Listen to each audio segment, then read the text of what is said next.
Welcome to the She, He, We Awakening podcast. We are a wife and husband therapy team whose professional and personal lives are centered on psychology and spirituality. We love sharing what we've learned on our journey of becoming conscious through relationship, and we invite you to get to know us and hopefully hear in our stories something that can support you in your life too. Hello, my love. We meet again. Yes, we do. Fancy meeting you here. I know. So today we're going to talk about the phenomenon of spiritualized ego, Yes, as well as archetypal inflation, both of which I would say were very confusing subjects for me early on in my healing process. And it took me years to understand how I was in those energies of spiritualized ego and archetypal inflation.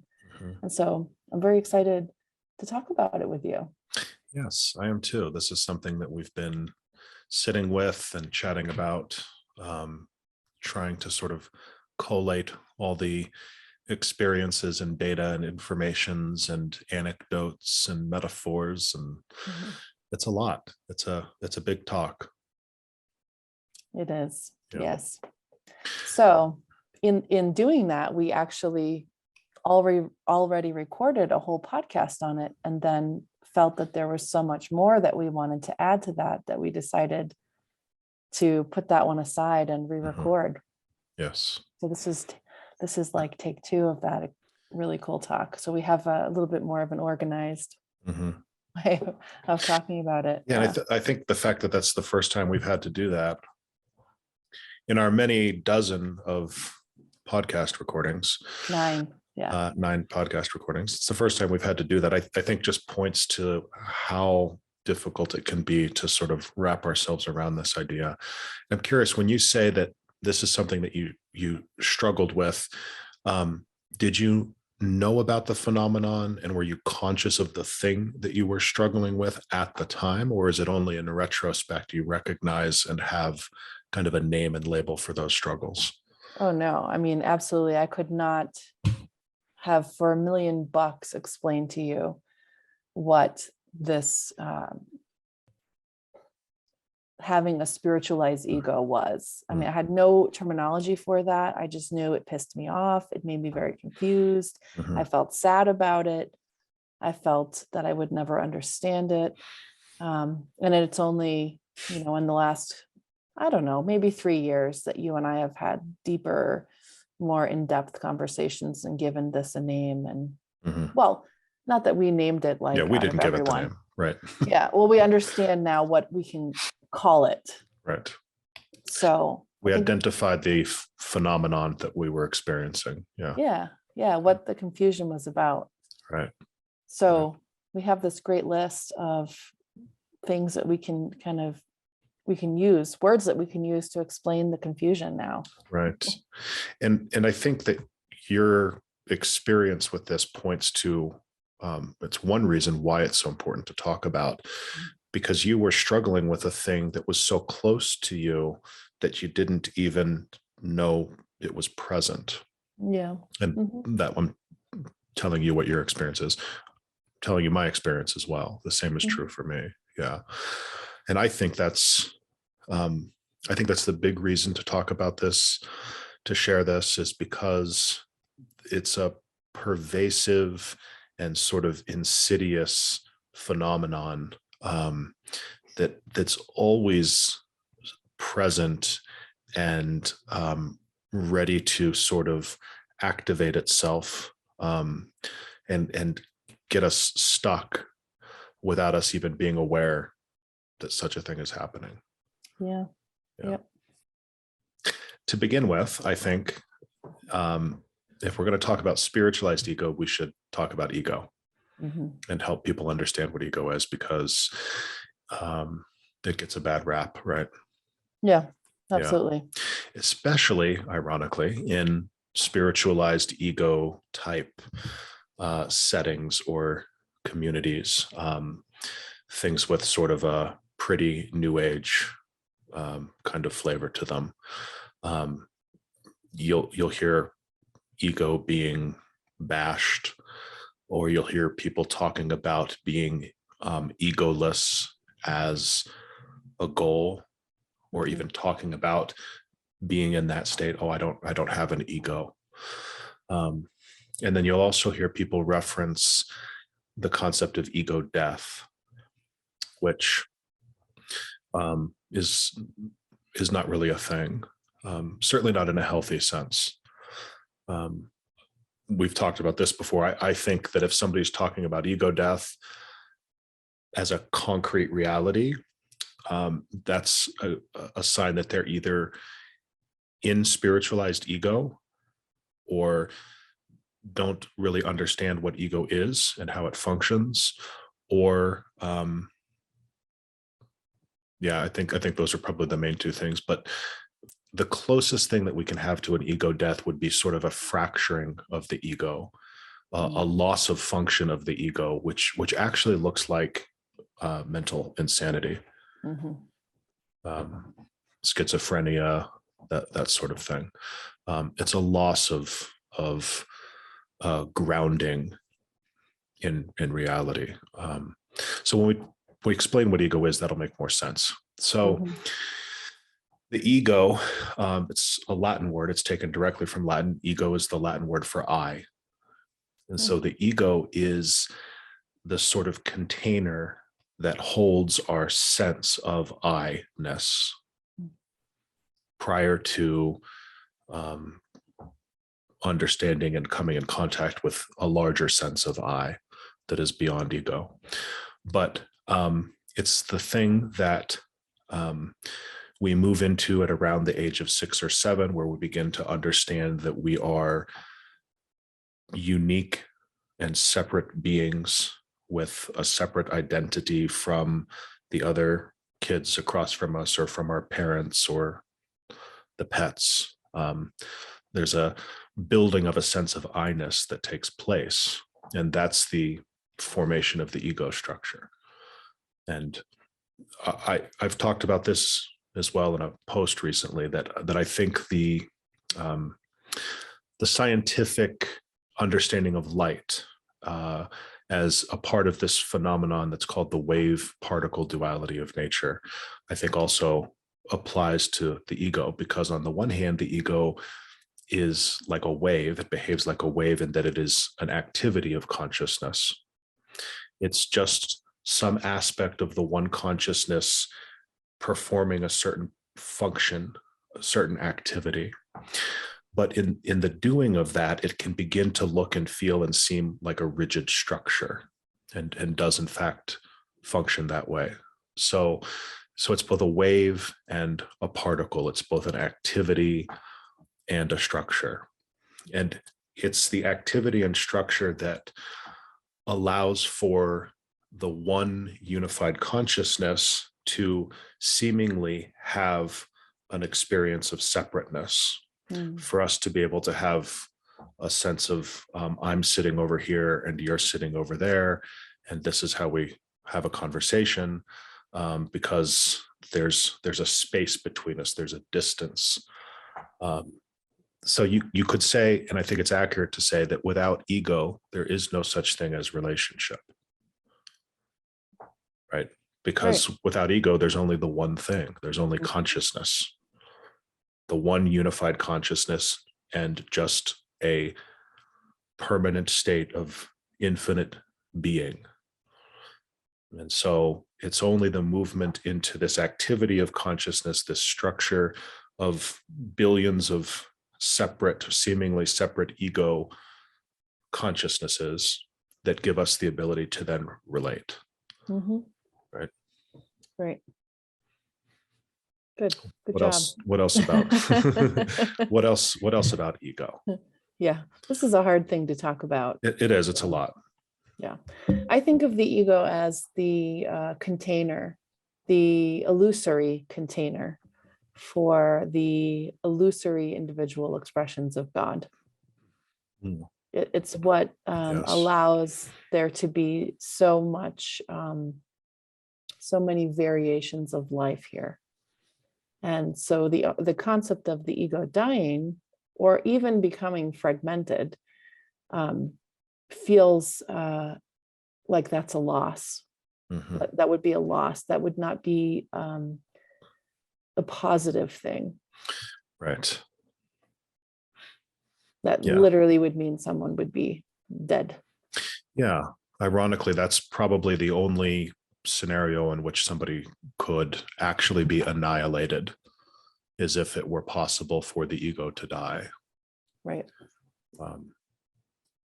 I think usually what, like you said, what people are experiencing when they are perceiving the ego to die is that what they're actually experiencing is the expansion of a sense of self, a lightening up, or a loosening of one's grip upon who who we think we are, what we think about ourselves. Right. That is dying or lightening up. I like the words lightening up or unclenching rather than, dying or fragmenting or whatever. Right. Yeah. And to be clear, it's not just, oh, these are personal preferences. We want to be clear. There is no such thing as annihilation of self. There is no such thing as ego death. There is simply the movement of the sense of I-ness, of identification, out of that rigid particle structure of ego into something grander. So I love the unclenching idea, because it implies that softening and movement. I also like, one thing you'll hear people describe the experience as is a dissolving of the ego. So you'll hear that term used in certain Eastern traditions. And I do like that, because if you think about, say you take a couple grains of sugar and you put them into a glass of water, then that sugar dissolves in such a way that you may not even recognize it's there anymore. And it may look like you've lost the sugar, or that the sugar has died, but it hasn't. It's still there. And you could even expose that solution to a chemical process to reverse that dissolution, and extract the dissolved solid out of the solution. So it's still there. It's still part of what's happening, but there's sort of a marriage of ego and self that takes place that looks and feels like a dissolution.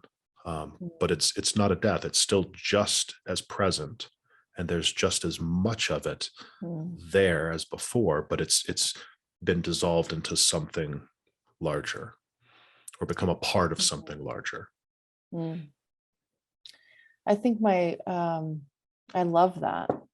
I think my own personal experience is not, well, the dissolution, like the idea of like sugar dissolving into water, gives me the feeling of, you can't really rely on the sugar anymore. It's like a new thing, but you can't use the sugar. Whereas my experience of integrating the ego is that if I want to, I can use the sugar, like in its solid form. It's still accessible to me as a tool. Yes. And I think that would be something like reversing that chemical reaction, which when we reach a certain place of self-knowing, self-realization, I think that's possible. And actually, I hadn't thought about this until you said it. So thank you. That's perfectly consistent with this wave particle duality. When we're operating as the full solution, we're in that more of that wave state. The ego is in its fluid, soft, dissolved state, but there is also the ability, depending on the situation, to extract the sugar or re-solidify or move back into particle form with the ego. Sounds like what you're saying. Yeah. Yeah. Yeah. Okay. Yeah. I'm just not wanting to give the impression that the ego doesn't exist or can't exist in a useful way. Right. I agree. I mean, the fact that you and I are having this conversation right now we depend on our egos to be able to Yes. talk about these things. Yeah. And I'm in 100% agreement with that. And I think if anything, this highlights how much difficulty there is in trying to wrap ourselves around this in some meaningful way. And so it's probably good to point out early here that that's why we use so many different metaphors and symbols, because there's no one symbol or metaphor or description that can accurately capture the reality and the experience of what this is. So we have to just sort of take a little bit of each one and begin to build some picture, which we can just state right up front will be totally insufficient ultimately, short of the experience of moving into realization of self. It doesn't matter how many times you've heard it, how much you've studied it, how well you think you've understood it. The movement into that experience of self is still has no language. Yeah. Right. It's Yeah. beyond all description. Everybody will have their own metaphor. We can only speak through our own metaphors and symbols in the hopes of supporting people in their experience of that. Yeah. Yep. So, okay. So now we've given some sense of what the ego is. It's this activity / structure within the one consciousness that provides the experience of relationship, of duality, of seeming separateness. And as that, it is really fundamental to all experience in the world. Right. Okay. So ego's not the problem, right? The problem, the problem is ego identification. The problem is when our sense of I-ness is trapped or stuck in the ego, and we think that I and ego are synonymous because that's the only thing we've really experienced. It would be something like growing up in even a very large house with thousands of rooms and thinking that's the whole world. It doesn't matter how big the house is, and how much time it takes to explore or map out the whole thing, and how seemingly grand or infinite the possibilities of exploration are within this house. If you're in the house, you're still in the house, and that will never be the whole world. And so it's being stuck in identification, one-to-one identification with the ego, that's the problem. Right. Which is a confusion of the mind. Right. Yeah. When we think who we are is fill in the blank. A mother, a child, a teenager, a doctor, a lawyer, a body worker, all the way up to these fill in the blanks that are spiritual names that we will now talk about. That are grand. Yeah. Before we talk about that, well, no, maybe it's fits in. I want to hear your rooms analogy, but that probably fits in with talking about spiritualized ego as opposed to just ego. Right. So I like to think about our healing and awakening journey as going on an exploration of the full self. And it's like if you can imagine yourself inside a huge mansion with infinite rooms, literally infinite rooms. You cannot count them.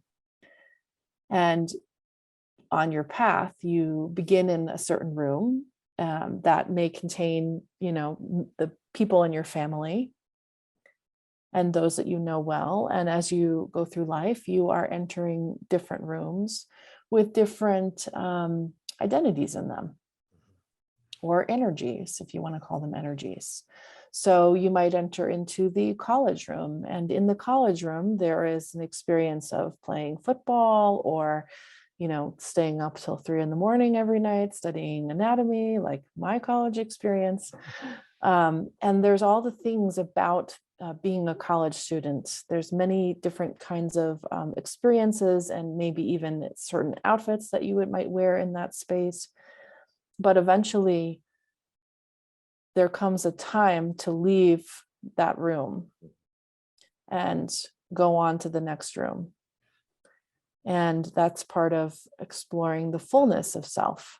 The idea is to, when the time feels right and you've had the full experience of that room, you move on to the next room, which might be becoming a doctor or, playing professional football as you did.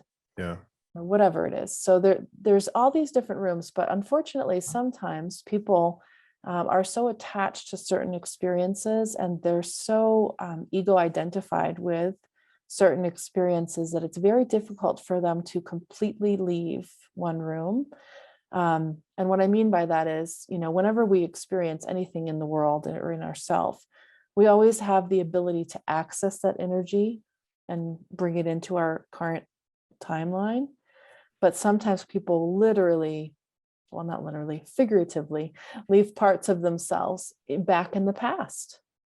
And so they're carrying this ego identification with themselves as a football player or as a physical therapy student or as, when I was cool in high school or, a part of my nuclear family, even though they have a new family that with their own children and all of that. Mm-hmm. So there can be layers and layers and layers of identification that have to be at some point released and detached from and unclenched from. We still contain it and hold it and get to revisit those rooms if we want to, but we don't live in them permanently. Mm-hmm. We don't still have a bed in those rooms that we go and sleep in sometimes. Right. Yeah. And I actually think you could make the argument that as much as time is a real thing, which is a whole separate conversation, but as much as it's a real thing, that your first word literally was, I think, appropriate, that we are literally leaving these pieces of ourselves. And when we do that, we get yanked back quite often. So if there's parts of our ego identity still stuck in, say, things that happened to me as a separate person in middle school, that shows up when people get poked or prodded in a certain way, and suddenly their entire personality gets yanked back to being 12, and it's like you're standing there having a conversation with a 12-year-old, right? So yes. Yeah, you'll see that too when people become triggered. You may notice, if you're paying attention, that people will seem to regress in age right before your eyes. And you thought you were having a conversation with a 40-year-old man, but really you're having a conversation with the aspect of this person's self that is 12 and was bullied or was criticized or something. Right. Because the ego is identified with still has not moved out of that space. Right. Graduated from it. Yeah. Well, one of the many things I like about that analogy that you use with the rooms is that the rooms are units of separation. And we've pointed this out, but maybe haven't used the word separation, but that's probably the defining, or one of the defining features of ego, is that it creates a sense of separation. In the positive, that allows us to, like you've said, have this conversation, creates a separation of the one thing into two things that can then converse and relate. But when we get stuck in ego, we get stuck in separation. And so that's another way of thinking about these rooms, is that in our journey of exploration of our entire psyche, we're really getting stuck in separate rooms when we latch onto certain pieces of ego identification. And again, that's not a bad thing per se. It's not a moral judgment. It's not a criticism. It's just, if you're still stuck in these separate rooms over here and can't sufficiently move away from them such that you're no longer yanked back into them unwillingly, then it just means you're not going to have the opportunity to explore the rest of this mansion. Right. Yeah. Mm-hmm. And so I think, sticking with that analogy, here's where the risk of spiritualized ego comes in. It's when we're under the impression that through our learning, our study, our meditation, moving out of one family unit into a new, quote, tribe, associating with certain other types of people, or wearing certain things, or whatever, right? That if we do enough of that and explore enough of this house, that's movement into self-realization, and it's not. It's just movement into different and prettier and bigger rooms, but it's still a room, meaning it's still a unit of separation. And no matter how grand or pretty or pleasant it seems, it will never ever be the experience of self. Right. But the illusion is when you walk into this new room in the house, and maybe it's pure white, and there are meditation cushions on the ground, and Buddha statues, or figures of Jesus.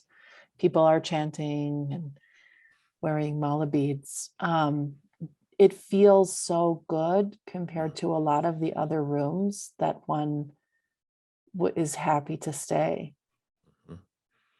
Not realizing that just through the door is yet another experience that might even feel even better. Right. That probably will feel better. Right. And when one lands in that room, a lot of times what happens is they say, well, whatever the other rooms are in the mansion, none of that is real. The only thing that's real is this spiritual identity, this spiritual space, that this room in the mansion, this is the truth. And I'm going to stay in the truth. And they forget about all the other stuff, or they try to. Yeah. And maybe this is taking the analogy too far, but we'll go with it. Let's see what happens. Yeah. And when we do that, it's the psychic equivalent of, okay, you say, oh, this is it. I've found it. This is the truth. This is the room that I was destined to find. And I'm going to stay here. And you reject or suppress or conveniently ignore or forget about the fact that there's a sub-level with a boiler room in it that's providing the heat. And there's another room that's got all of the electrical generating systems and Wi-Fi hookups that are powering the room and giving you access to certain things. And, there's a whole, what's the show that we just started watching? The Gilded Age. Gilded Age. Yes. Yeah. Gilded Age or Downton Abbey. There's a whole lower level full of like the serving staff. It's like they live here too. They're real. Yes. Yeah. They aren't fake. They're not, they're an important part of the function of the house. So for me, I think where this metaphor ends is the same place where ego identification ends, which is moving out of the house itself. And recognizing that no matter how big, grand, fancy, comfortable, and spiritual looking, there's nothing that this could happen in this house full of seemingly separate rooms that will ever match the experience of going outside and looking up and seeing the sky. And that would be the experience of self. Now there are no rooms, there are no limits, there are no boundaries. The sense of I goes off as far as you can see. And so that to me is what people who are striving to awaken or reaching for enlightenment, or whatever terms you want to use here, whether they realize it or not, that's actually the experience and the knowing that they're looking for is that of leaving all sense of separation behind. But to your point, the house doesn't blow up as soon as we peek outside, right? It stays there, and you can go explore self and come back into the structure anytime you want. Yeah. Yes. It's the freedom. The freedom is being able to come out of the house and into the house again. Right. That's what the mystics call liberation. To understand that there is even a house. Right. Because at first we're kind of just wandering around in these rooms, and we don't understand that. We think that our whole space is these, 3 or 4 rooms. Mm-hmm. Oh, this is the whole house. Oh, how nice. Mm-hmm. And then the more rooms we enter, the more we understand, wow, this is a lot bigger than I thought. Yeah. But the ultimate perception is to be able to see that the house is just one really lovely aspect of the whole. And it's quite useful. It's quite useful. We've got friends in there, and can do all kinds of stuff inside the house. Right. The goal is not to go into a ayahuasca induced psychosis and burn the house down and go, yeah, the ego's dead. That's not what we're looking for. I'm picturing like in the Wizard of Oz when like the house like lands on the witch. Oh. Yeah. Like a tornado comes and takes the house away. We don't want that. Right. That wouldn't be very lovely at all. Right. Okay, so now we understand ego. We understand that there's a healthy function of ego that we want and depend on to relate and have an experience in the world. And we have a nice symbol and metaphor for the difference between ego and spiritualized ego. Mm-hmm. And so what are now, maybe we want to look at some of these specific, these are the telltale signs. This is what we want to be aware of within ourself, which you and I have spent many, many years looking at, finding, discovering, and going, oh shit, right? That are the telltale sign that we thought we moved out of the house and saw the real world. And really all we did was move into a big fancy ballroom with a ceiling several hundred feet high that's painted to look like the sky. Right. That's a great, that's a great image. Yes. Yeah. Yes. And we can talk about some of the ways that we had to recognize, oh crap, we're in a ballroom with a painted sky and not the actual experience of being seeing or perceiving the self. Yes. And to go back a little bit to the beginning of the conversation where I said, kind of vaguely, there was something that confused me a lot and upset me a lot, was when I would, in the world, I would experience someone who seemed to be talking from outside the house. And I thought they were outside of the house, but they were just in a nice room in the house. And because they were still in the house, sometimes they would go into these other rooms and interact with me. And I'd be like, wait a second, I don't understand why you just criticized me or attacked me or belittled me. Like, does the self do that? Is that something that's supposed to happen when you're enlightened? Right. From a realized person. Right. So that was the source of my confusion when people would be in the world and out teaching me, perhaps, and I would have them on some kind of artificial pedestal of this is a person who's an expert in some way. And then they would show me that no, they were very much still in the house and we were in the house together. So how do we know when we have mistaken the ballroom with the painted ceiling for the actual sky? Okay. Well, I think you and I agree that the number one sign of this is when we have this belief that we are special or better, or that we have somehow accessed some truth that others do not have, that we're somehow unique. It's a sense of hierarchy. Like, I have made it to the ballroom or the whole experience of God, whatever, and somebody else hasn't. Right. Or that if the somebody else hasn't is somehow then less than you. Right. The key features, and again, this is how insidious it is. The dead giveaway, the red flag, is right there all along. And it's in the language of I and you. And being in a space of thinking that's a real thing.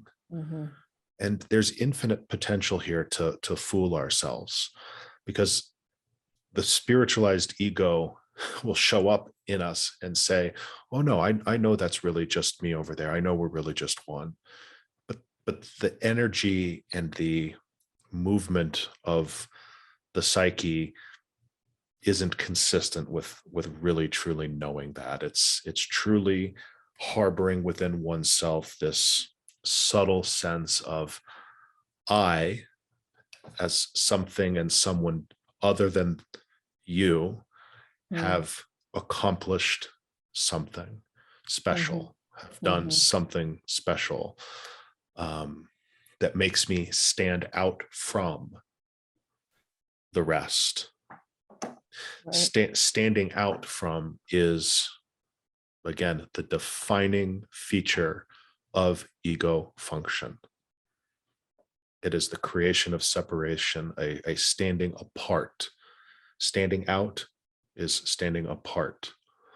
And so if we've taken some spiritual experience, some revelation, some movement into knowing or wisdom, and suddenly we seem to stand apart from or further apart from a seemingly separate other, then spiritual ego is at play. Right. Yes. And to be clear, spiritual ego is especially that part of the house that has the spiritual decorations in it. Right. I don't know if we've said that totally clearly, but I want to make that, very clear. Yes, it's your white room with the Buddha statues and the incense, or whatever the room is decorated like. But yes. Right. Yes. And it occurred to me, a way that I experienced this specialness is actually feeling afraid that I was weird, that something was happening to me that was weird and different.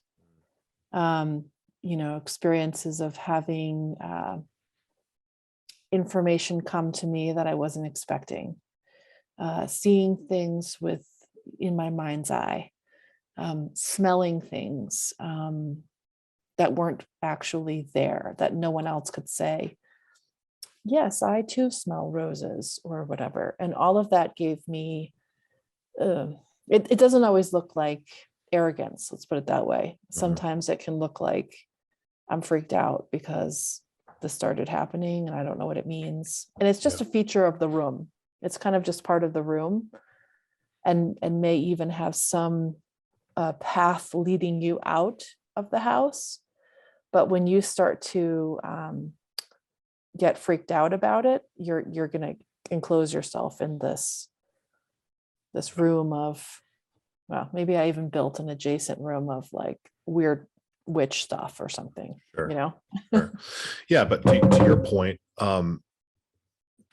inferiority is just as much of a creation of separation as superiority, or weirdness and eccentricity as specialness and different is just as much of a thing as, better than in some way.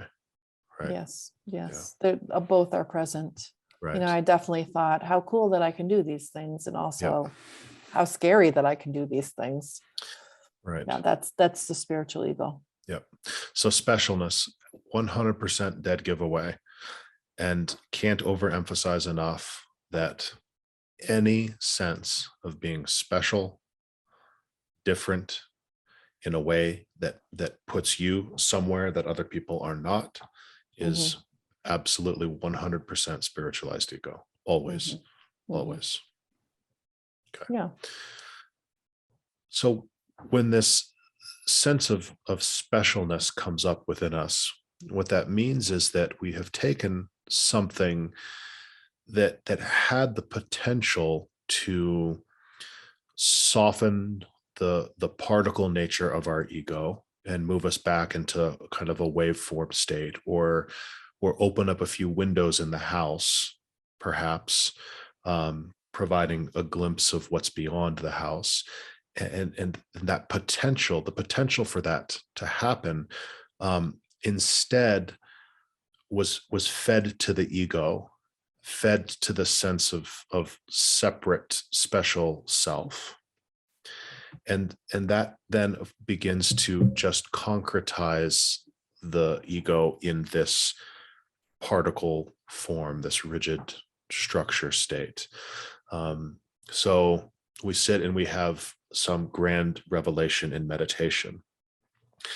And instead of just allowing that experience to work on us, we instantly take that experience and make it mean something about us as a separate something, as a separate self. Again, on top of a hierarchy, or separate or unique or different, or and so instead of helping us to move out of this room or a particular set of rooms, we've taken the thing that had the potential to do that, and all we've done is used it as a poster. We've put up that poster in our room, Hmm. or whatever you want to use there. But it becomes this feedback loop where things of a quote spiritual nature or a transcendent nature, that have the potential to move us beyond the boundaries of ego, are grabbed onto, latched onto, and worn like a badge of honor, Hmm. or a merit badge. Actually, like, oh, I had that spiritual achievement. I get this merit badge now, and now I'm Right. going to go collecting more spiritual merit badges, right? And when we do that, it just solidifies us in ego. It makes the room even prettier, and now there's less of a likelihood that we're going to voluntarily leave this room. Yeah. So in my head, I'm picturing, the people that go to one spiritual retreat or meditation gathering, ayahuasca ceremony, um, crystal bowl healing, whatever, after another, just Mhm. repeatedly. And they have the experience of not getting anywhere, which is not a terrible experience to have, actually. But anyways, all they've done is lined their room with the medals of their journey within the room. It's like they're just circumambulating the room. Yeah. So there's all of the Zen books and all of the Buddhist books and the Gnostic Christian books and the whatever shadow work books are just lining the walls, Mhm. because it's irresistible sometimes to not take a look at all those books and think about the different things that you've done and think, oh man, look how much I've done in my spiritual journey. Look at Mhm. everything I've collected and Yeah. how special I am. Yeah. Yeah, and I think it's always important for me to take that and then sort of tell the other side of the tale, which is that there's absolutely nothing wrong with reading all the books, Hmm. going on the journeys, doing the things, having the experiences. There's nothing at all wrong with that.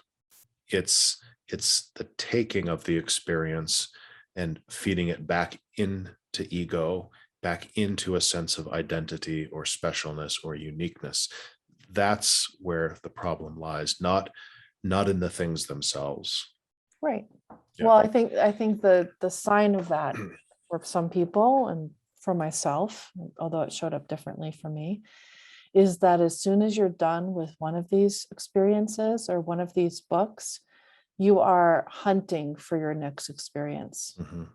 It's that, yeah, I mean, it's a little tricky, but if you feel like you're filling a void with something, like there's this emptiness that you just need to find the next thing to fill it, that is a sign that you could be aware for this. You could be looking for this. Am I just decorating this room, or is this exploration opening doors for me into new parts of myself? Do I feel like there's an opening happening? Yep. Or do I feel like I'm just moving in circles and I don't know what I'm doing and I'm feeling more afraid? Yeah. Yeah. That's been one of the bigger traps that I've had to pay attention to. I've just always had a penchant for academia, for example. And, you could leave me alone in a nicely decorated den. And I'm not speaking metaphorically. I mean, literally give me a nicely decorated den and leave me alone for eternity. That would be fine for me. And so, I dove into studies of everything, but in particular spent a lot of time diving into the studies of depth psychology and Carl Jung. And it was massively expansive for me, but I had to pay attention. And at some point I recognized exactly what you just described. Oh, well, now I'm just looking for the next thing to know because I like knowing things. Right. Right. Sure. And I was aware of this as it was all happening, and this isn't a sort of a binary. It's either happening or it's not. It's we can watch it as it's happening, and that's the first step. Actually, I think is paying attention when it's happening, not just being very rigid about no, I will not do this thing that feels good. Right? It's like, okay, well, why does this feel good? And for me, it felt good, and I recognized that some of this feeling, yes, there was a lot of language and wisdom and information that was being imparted that was useful for me in my expansion. But at the same time, there was this temptation to make that a part of my identity and say, oh, I'm going to be a depth psychologist, or I'm going to be whatever. And in fact, I had this really strong pull at one point to go to grad school and potentially pursue a PhD in depth psychology. And I spent, a month or two sitting with that. And ultimately, I didn't do it because I recognized that not the only reason, but too much of the reason for wanting to do that was wanting to have letters after my name. Right. Thinking Accumulation. Accumulation of knowledge, proof, look what I know. And not just from a I want to be better than perspective, even from the perspective of this will give me credibility in the world to do what I want to do. Right? That's how insidious this is. That's still falling for the tales of spiritualized ego. Right.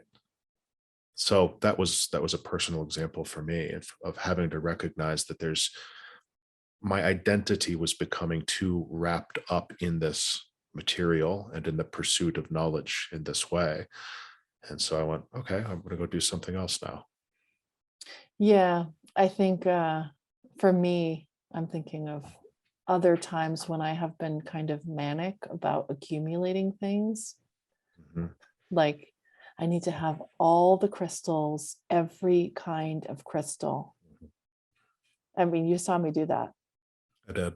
And it was part of the exploration of metaphysics and earth energy and whatever. But at some point, I thought, okay, I have now obtained a large assortment of crystals. What other possible crystal could I need? And I need to stop collecting these things. I need to exit like the room, or take at least a step towards exiting the room of crystal healer. Yeah. Yeah. I was getting a little too in deep there. Yeah, it's very tricky because in our movement, to come back to our sort of base analogy, a metaphor, in our movement from room to room, there absolutely are clues about the truth. Mm. And each room has its own set of clues and kind of secret codes and things that we can go into that room and see what's there to be found, find it, take it in, and go, okay, yes. And that will lead us to a next room that's also going to have secrets and clues and information. Mm. And that can absolutely be how it works, and often is. The trap is that in the process of collecting bits of truth as we move from room to room, or from identity to identity, or experience to experience, the spiritualized ego comes up and says, just keep doing that. You'll get there. Yeah. Trust me. Just Yes. one more room. Just keep, nope, this clue. I'm telling you, the next clue, and then we're there. And thinking that there's some next room that's going to have the answers. Right. But there never will be. It can be useful and productive to move from an identity of poor suffering victim with no power or authority in the world, through several iterations, to some sense of self-empowerment. But even that identity is going to have to be let go of and surrendered if we want to move out of ego and come to know self through direct contact. And that's the trick of the spiritualized ego, is it will keep you just moving from room to room, identity to identity, saying, nope, this is just one more time, and then you're almost there. And so in retrospect, my experience of this was that at some point we collect enough information and have enough experience of exploration, and we've got the spiritualized ego saying, yep, this is it. Good job. Keep it up. And at some point we collect enough information that we really see what the information is saying, which is saying, this voice is full of shit. And we go, oh, that's actually the information I was collecting all along, is that you're not telling me the truth. And the truth is, I'm going to stop moving from room to room, and I'm going to give up the search, and I'm just going to sit down and see what happens. In my head, I just saw like a Kool-Aid man like busting through the wall. Oh, okay, never mind. And busting.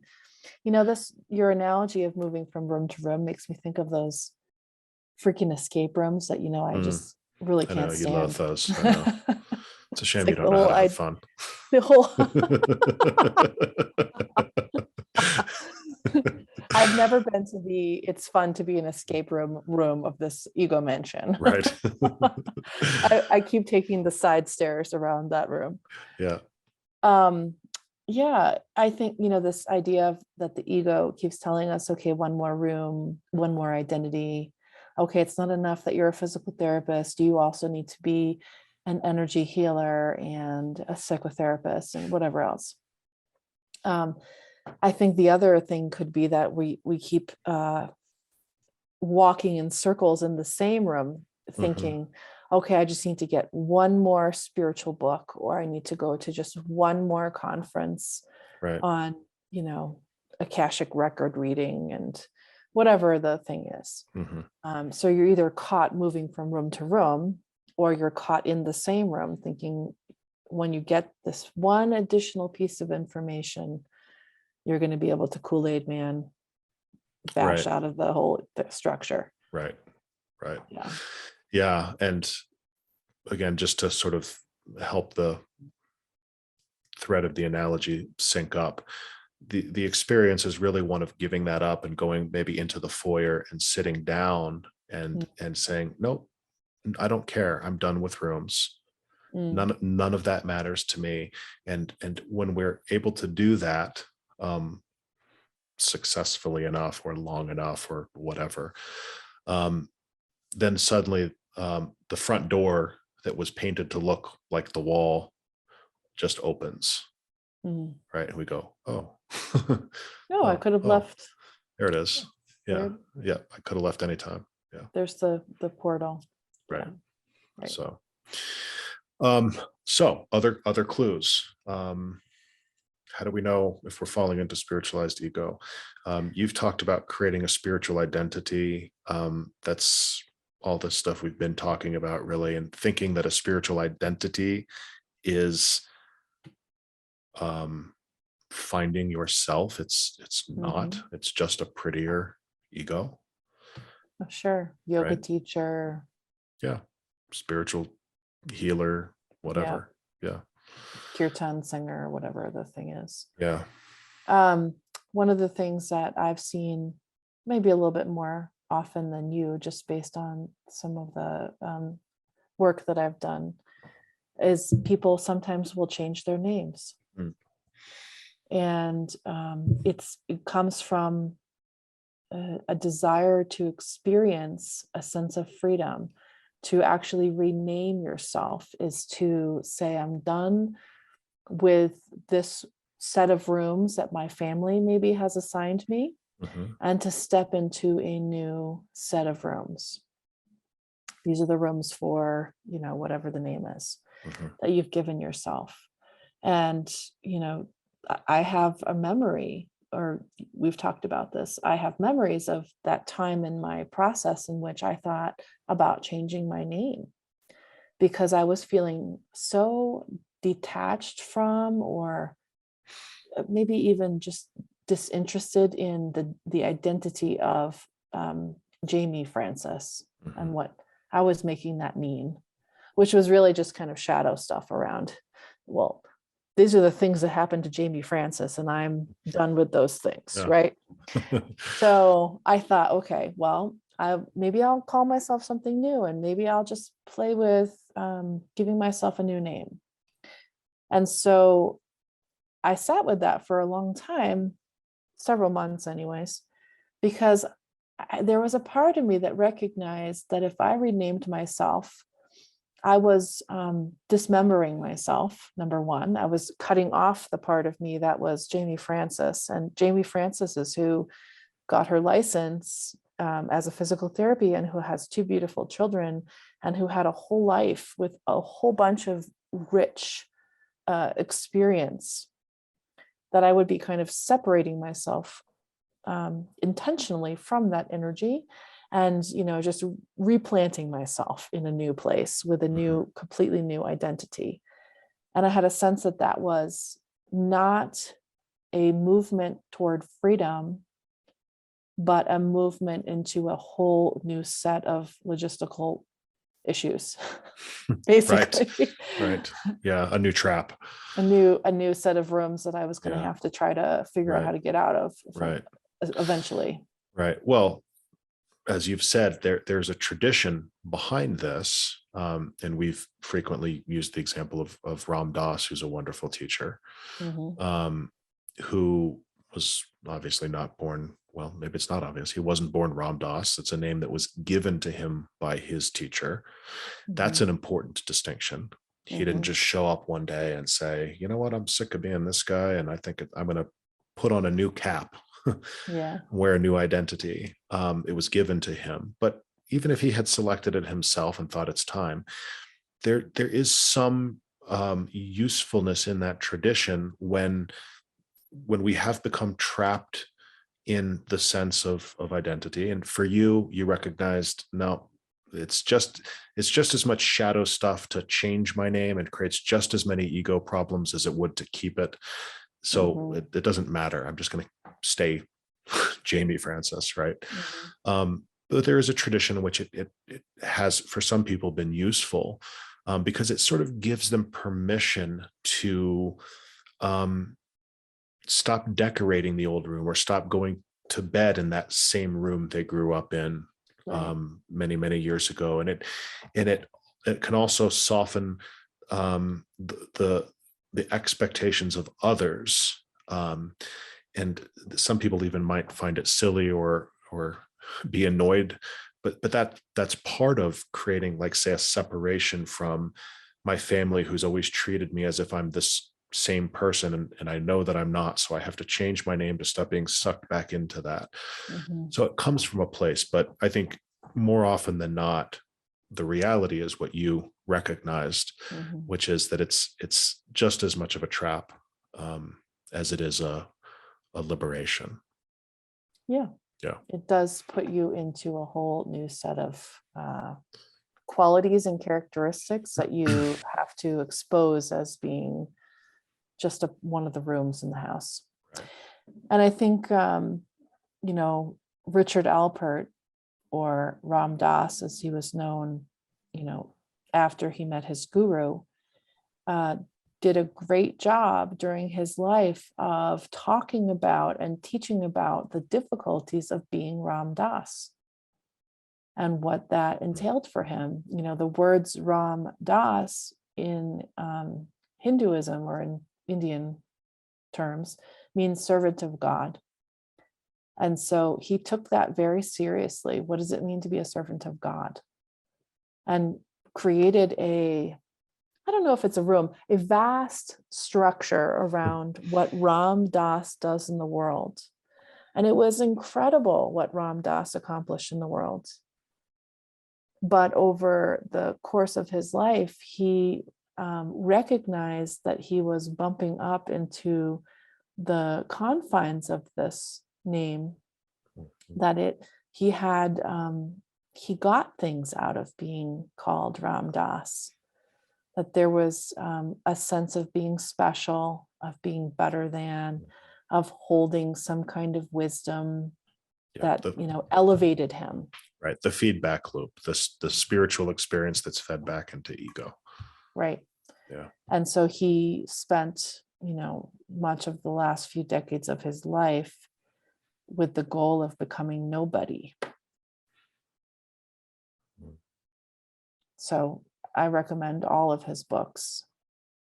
Yeah. There's one particular book, I think it's called Becoming Nobody, that he wrote. That was his final book. That after he had a stroke, he wrote the book with the help of somebody helping him, where he talked a lot about what his life was like and where he was psychologically and spiritually through, the middle part of his life. And as he aged, how it became more and more important for him to dismantle or step out of the house, figure out a way to step out of the house that he had created. That was a beautiful house. The Ram Dass house was amazing. Did a lot of good in the world. Yeah. Yeah. Okay. So besides name changes, what else we got? We have the selfie phenomenon. Yeah. So selfies in general.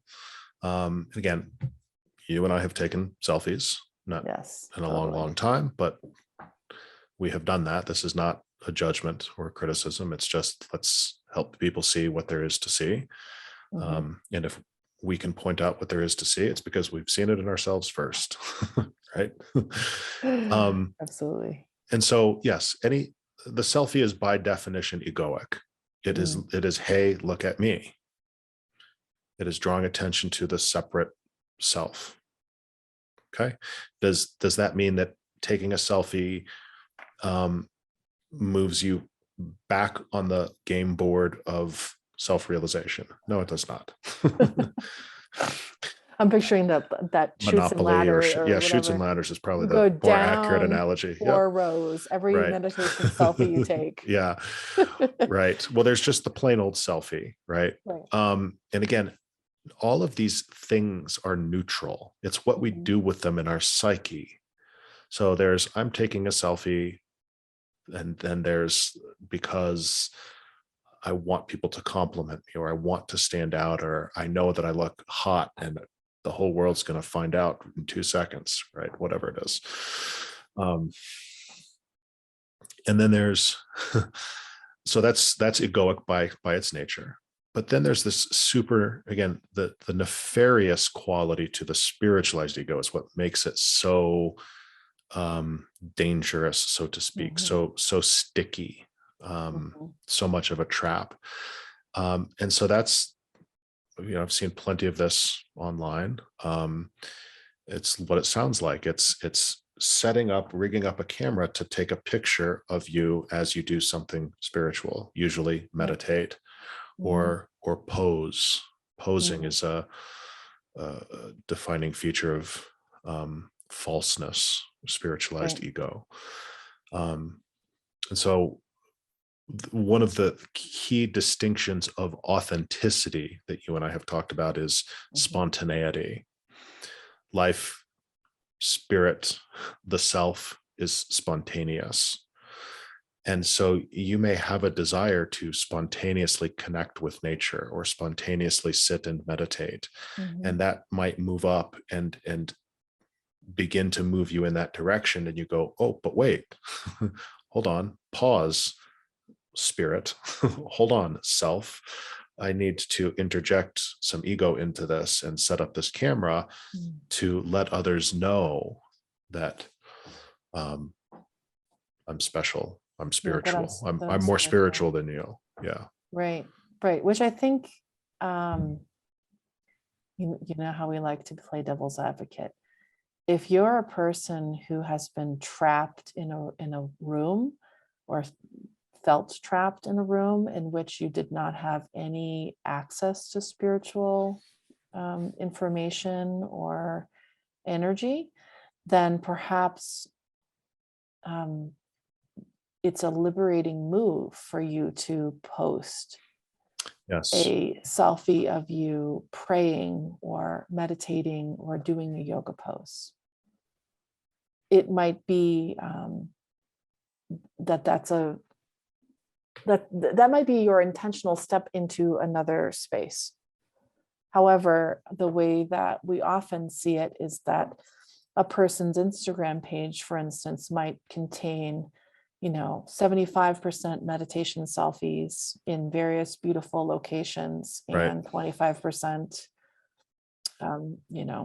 whatever, advertisements for some business that they're running, something like that, right?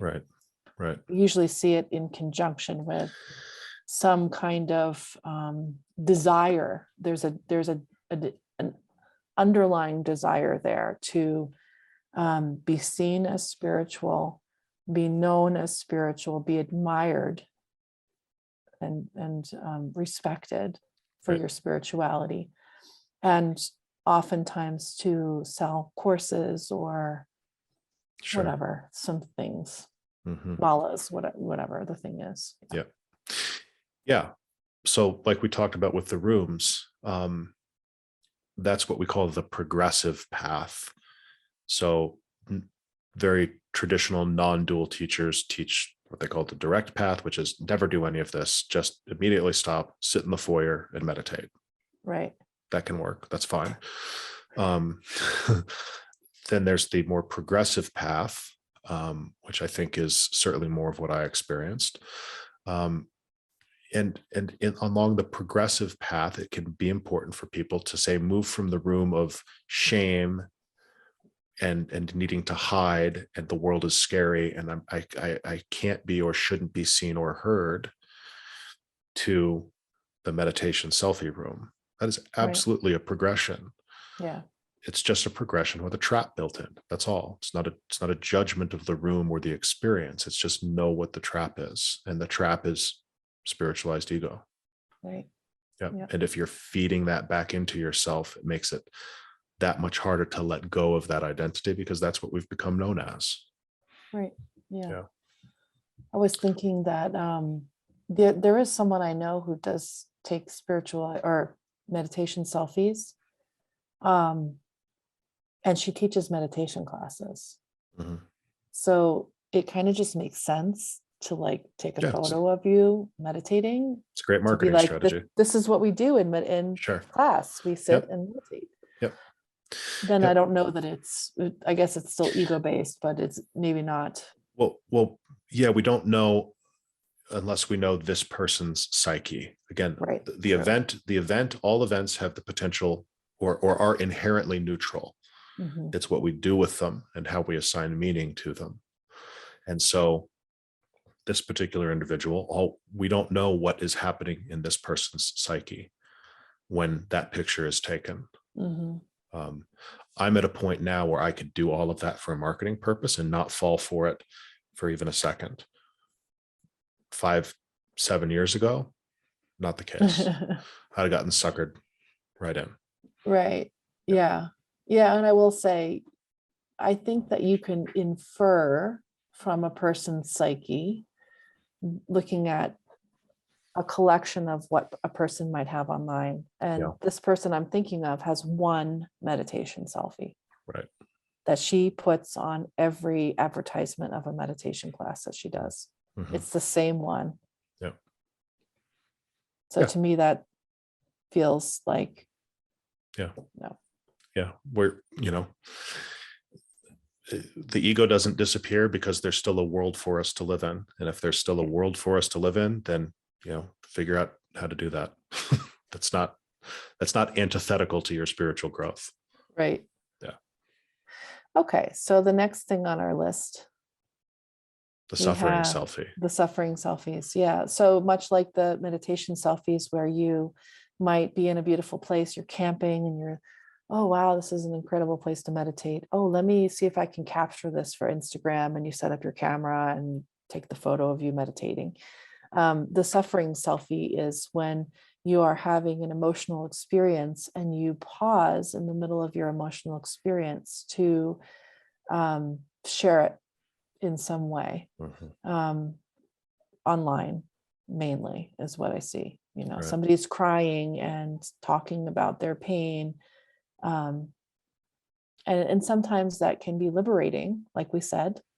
Like if you're a person who never talks about their pain, then that's a bravo for being brave, right?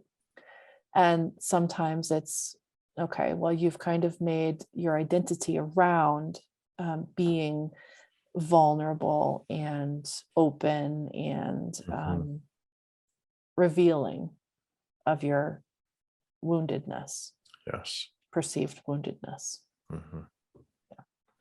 Yeah. We've talked about how the self is naked and open and vulnerable, and that it wears nothing. There's nothing between self and world. And that these identities that we move into, these various ego things, personas, etc., are all costumes that we just put on over the self. And being in ego or spiritualized ego is when we have forgotten that we are the actor, and we have become identified with the character and the costume of the character, right? And that's all we know, and we think this is me. I am this character and I am this outfit. And so what you're describing is somebody who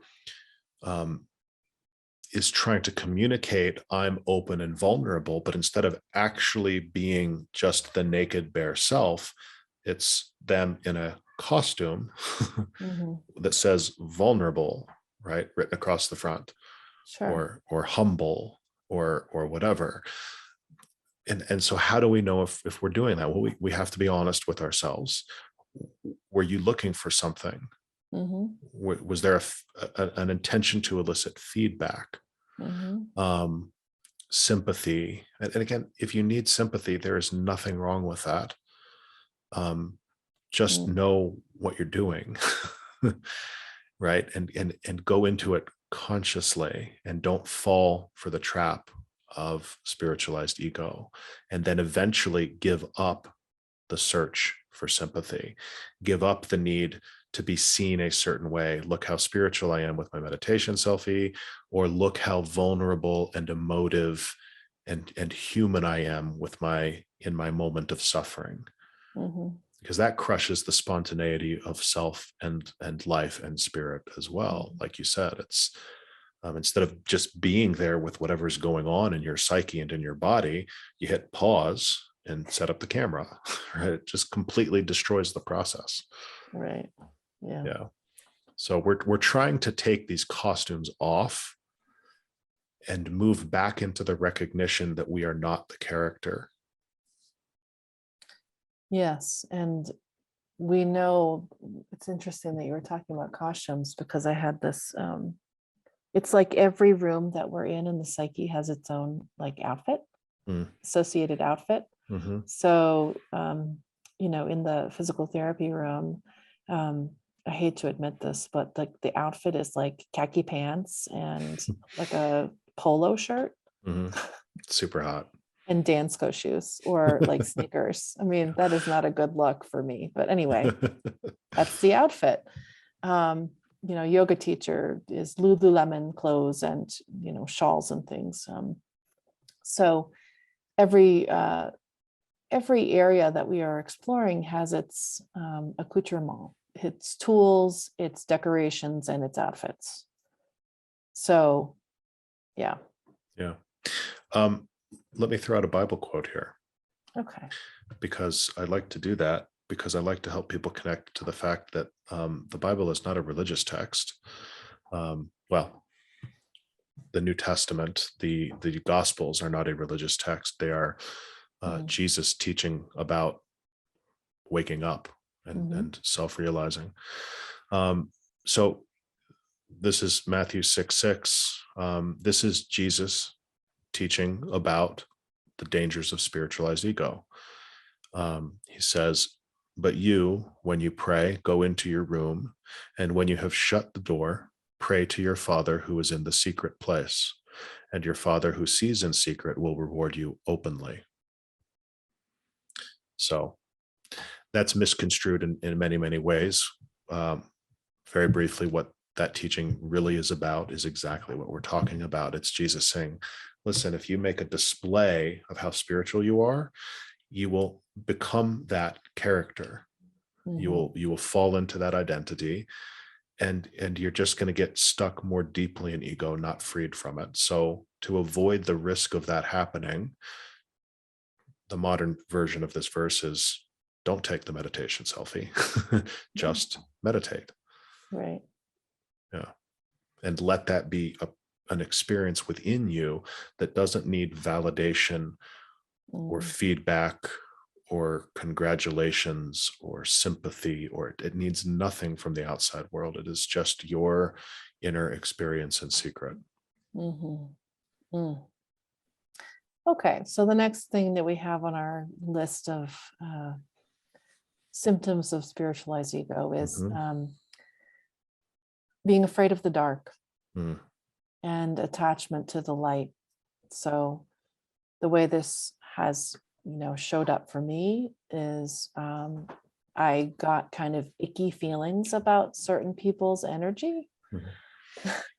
Like, I don't like the way that person feels, and I don't feel comfortable in this vibration. It's bad vibes and good vibes. And that was a big trap for me. And really what that was is a wanting to dissociate myself from anything that is dense or painful. So in the beginning, the freedom for me, honestly, this is the path of freedom around this for me. I would have uncomfortable feelings and have no way to understand what was going on. My first step into freedom was to begin to understand that people were having an emotional experience and I was not having that emotional experience, and to begin to understand, like, oh, that's the other person having an emotional experience. It's not me. This person's sad. I'm not sad. And so I needed to have it's like I needed the separation. Yeah. And, Jungians call that individuation. Right. And, people who do energy work call that boundaries, basically. Right. Yeah. So a well-defined sense of you're over there and I'm over here, and this belongs to you and this belongs to me. Right. Well, that's healthy ego. Right. I had no idea what that meant. So, however, that went to an extreme where it's almost like I had to understand every microcurrent of energy around me. And, my separation became more extreme. I was like, well, I don't like that kind of energy, but I love this kind of energy. So let me try to chase this kind, which eventually I recognized to be a trap. And eventually I'm like, wait a second here. If I really want to be free, I need to be spending my time over here with the energies that I don't really love, and getting to know them and Yes. accepting them, and, being willing to tolerate them, and even eventually love them and understand that they're just like one of the notes on the piano. Like Mm. all of the notes on the piano are beautiful. Yeah, It's I not love just the that. high notes that sound pretty. The low notes are a part of the entire expanse of creation. Right. And when that happened, the more I could go into that energy, I stopped being afraid of it. Mm. And what eventually happened for me was I understood that, okay, I thought that was out there, but it's actually in here. So all the things that I thought were outside of me, and the good, the bad, the ugly, the whatever, the familiar, the unfamiliar, Yeah. I got to know all of those things as myself. Right. And there you go. There's the catch. There's what makes that distaste for the dark, dark in quotes, Mm. what makes that spiritualized ego, or what gives it the potential to feed into spiritualized ego, is that it is actually rejection of self, and it creates an increased sense of separation. No, I over here am a high vibe person, and your low vibe nature is not cool, and therefore I'm over here better or different, or I reject that, or Yeah. whatever. Yeah. What I was trying to do was make things as easy as possible for myself, where I was only walking on the earth in places that were blissful and joyful and Yeah. peaceful. And you know what? That's a minor part of like it's not that the planet doesn't hold all of that energy in it. Every place holds bliss and peace, Mm. but they're just by nature of the vastness of human nature. There's not one place that you can go that is always blissful or always peaceful. Things are constantly changing. Right. And so it puts you in a box where eventually you can't leave your house. Right. And I know lots of people in the spiritual world who do not want to leave their house because of the bad vibes. Right. Right. So-called bad vibes. Yeah. Okay. Yeah. We could go down a whole rabbit hole there in terms of what's happening in the world today, but we'll just kind of let people feel into that on their own. It's easy Sure. enough to, yeah. Okay. So the last kind of spiritualized ego symptom is, when we hear or see people online or in other places saying, I know the truth, you all need to wake up. Yes. Yeah. Oh, you see that everywhere. Yeah. Yeah. Yes. And so it's again, it's this idea of waking up, which that's what finding self is an experience of waking up, a process of waking up. Spiritualized ego is thinking you're awake when you're actually still asleep. Right. Yeah. Yeah. And that's what that energy is. And again, all of this stuff is really just different flavors of come back around to the very first thing. Does it create a sense of I'm separate, I'm different, I'm better, I'm special? I'm the woke person. I'm woke. I have proprietary access to information here that you don't have, and I'm trying to give it to you, but you're too stupid to listen. And that's the energy, right? When people say wake up, they might just say wake up, but there's always an implied parenthetical, you idiot. Yeah. Right. Yeah. Listen to me. Yeah. Because you're too stupid to understand this. Right. Self never communicates that way. Usually because when you know self and you recognize where you've been, you realize there's no point. That's not productive. It's also generally unkind. Doesn't feel good. Doesn't feel good. but maybe more specifically, the reason it's so silly is that it's somebody who's anchored in a polarity is usually the one saying there's this version and there's that version, and my version is superior to your version, or my version is more true than your. And it's a dance of opposites, and self transcends all opposites.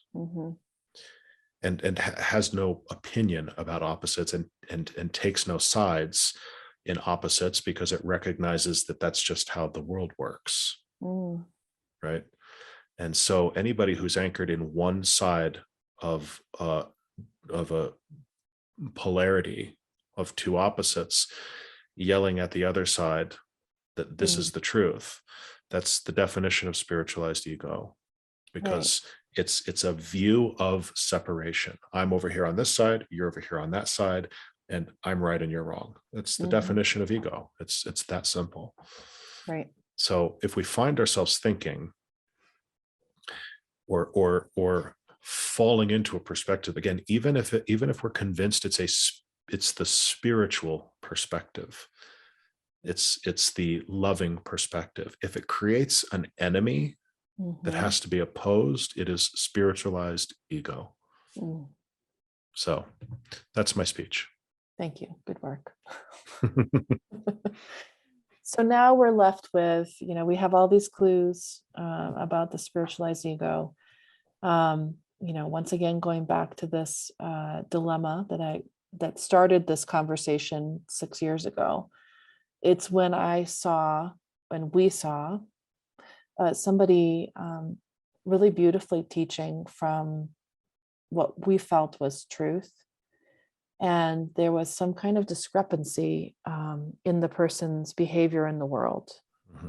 So the discernment of this is a little bit difficult, or it can be a little difficult. It takes time to understand the full picture.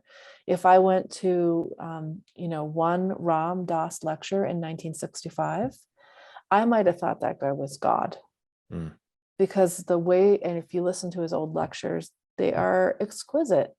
The amount of the information that's coming through from him, the level of depth and awareness that he was speaking from was amazing and powerful. And the Ram Dass of the 1960s, when he left the lecture hall, was embroiled in a lot of difficult relationships, had trouble making money, didn't have a place to live. Like, there was a lot of stuff going on there. And it created this kind of weird, like, how can it be that this enlightened being is also unable to function on the planet in a full way, in a seemingly productive way? So anyways, I think we can be looking for that in the world when we are out wanting to be a part of spiritual community. We can use the power of discernment to understand that when someone seems to be like the Messiah, stick around for a while and watch and see. And there's a couple of good books I wanted to mention. If you find yourself in spiritual communities and you're just not so sure where people are at and how helpful they could be to you. One of them is called Spiritual Bypassing, and that's by Robert Augustus Masters. And I think that was the first book that helped us to see what we were doing with our spiritualized ego when we listened to it ages ago. And the other even better book in regards to being in spiritual communities is called Eyes Wide Open, Cultivating Spiritual Discernment on the Spiritual Path by Mariana Kaplan. Awesome book for working through the spiritual teacher disciple dynamics that are often showing up in these kinds of communities. They just are a part of it. So there's that information. You can read about this and learn more about how it might show up in the world. But as far as working on it at a personal level, what do you think? What do you suggest to people? I think one of the practices that's really helpful is to notice when our language is creating a sense of identity, whether that's spoken language or just internal thought language. Specifically, I am fill in the blank, right? We've talked about this on many occasions. Notice when we're doing that, what are we filling in that blank with? A profession, a relationship. I'm a husband or a father or a son or a whatever, right? Do we fill that blank in with certain adjectives? I'm the helpful guy. I'm the Mr. Fix-It. I'm the one that people rely on. I'm the prayerful, spiritual type, whatever that. I'm Mr. Dependable. It doesn't matter what the adjective is, positive or negative. Notice when and where we're either speaking that or thinking that, or acting as if the subject and the predicate are identical. Okay. And letting go of filling in that blank and just stopping and going, what is it like if I just soften my energy and stop holding on to this definition so tightly, this sense of getting this experience of getting a sense of who I am from the filling in the blank from the predicate side. As long as we're attached to the end of that statement, what's filling in the blank, and have any sense of deriving our identity from that, then we're missing our actual identity, which is the I am portion of that statement.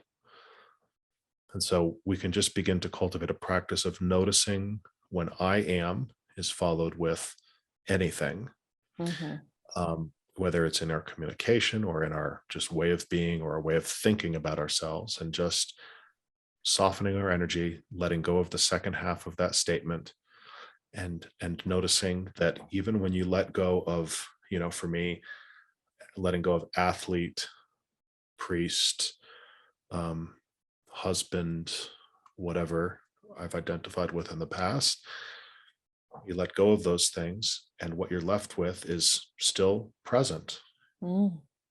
Here I am. Well, if I can let go of my sense of attachment and connection to what filled in the blank and still be right here, present, then I can't be that thing. That's not me. And that's a lifelong practice that can become daily automated or daily automatic way of being. You can take that into meditation and work with it. So there's that. And then just notice when, and I'm going to be super careful with my language here, not when you want to feel special, when your ego wants to feel special, because you are not your ego. And just begin to notice that whenever there is a sense of specialness arising, that's just the ego doing what the ego does. And it doesn't have to be blamed or judged or criticized or condemned. It's the opportunity is there for you to separate your sense of I from the doings and activities of the ego and the wanting to feel special. And then the specialness and all of that energy and feeling becomes something else, like the predicate of the statement that you let go of. And then again, you're just left with I am. Right. To piggyback on what you said about being special, again, that doesn't have to mean special in an arrogant way. It can also mean every time you are saying, oh my God, I'm so weird, or oh my God, I can't do anything right. Right. All of that. Yeah. All of that is a sense of differentness, separation, and feeling alone. Like places where you feel alone, that is going to be potentially part of the spiritualized ego if that is related to spirituality. Could just be plain ego. I would say also pay attention in your life when you are collecting things. If you are literally collecting objects in your life, you are identified. You're probably identified with those things. So I have collections of crystals and malas and shawls and books on certain topics. And some of that is rich and full of exploration for me. But if I find myself getting a little bit manic about it, I need to have the next Jungian book, or I need another mala for my life to feel complete. Mm-hmm. These are areas in which you have a lot of I am, a yoga person or a person who wears malas or whatever it is. There's a blank after the I am that you are filling with something. Yes. So yes, and I think to add one piece onto that, the amount of seriousness that we bring towards that and to ourself in that is also a telltale sign. And that can be a really easy way to begin. If some of this other stuff is sounding too esoteric, or I don't even know what that means, how do I do that? Then you can start with stop taking yourself so damn seriously. Only the ego takes itself seriously. Yeah. And the more fired up and energetic you are about this is who I am and this is how I am in the world and this is what I do and these are my things and this is the way it has to be, right? The more serious your energy is around that, the more concretized you are in ego or spiritualized ego. And you can just begin to cease taking yourself so seriously, and that will soften the grip of some of this. Right. So whenever I find myself a little too serious about something or too feeling too invested in it, mm-hmm. I will think about, how will you feel if you let this thing go? How will you feel if you sold every mala you own? Mm-hmm. Is that okay? And if it is okay, if it's really okay, then I know that I have released the identity associated with wearing a mala. Yes. Or collecting a crystal. Yeah. Yeah, that's a great point. Anything that we look to experiment with letting go of energetically, and it feels like we're losing a piece of ourselves, then that means you're identified with it. Right. Yeah. Okay. So to close the loop, because I did start talking about archetypal inflation. Great. For anyone who's listened to this, we are going to end this conversation with just covering spiritualized ego, and we will do a separate podcast on archetypal inflation because it's rich and deep and has its own particular way of showing up. So that's our plan. Okay. So nice to see you again, love. I know. Until we meet again. Let's go downstairs. Okay. Bye, everybody.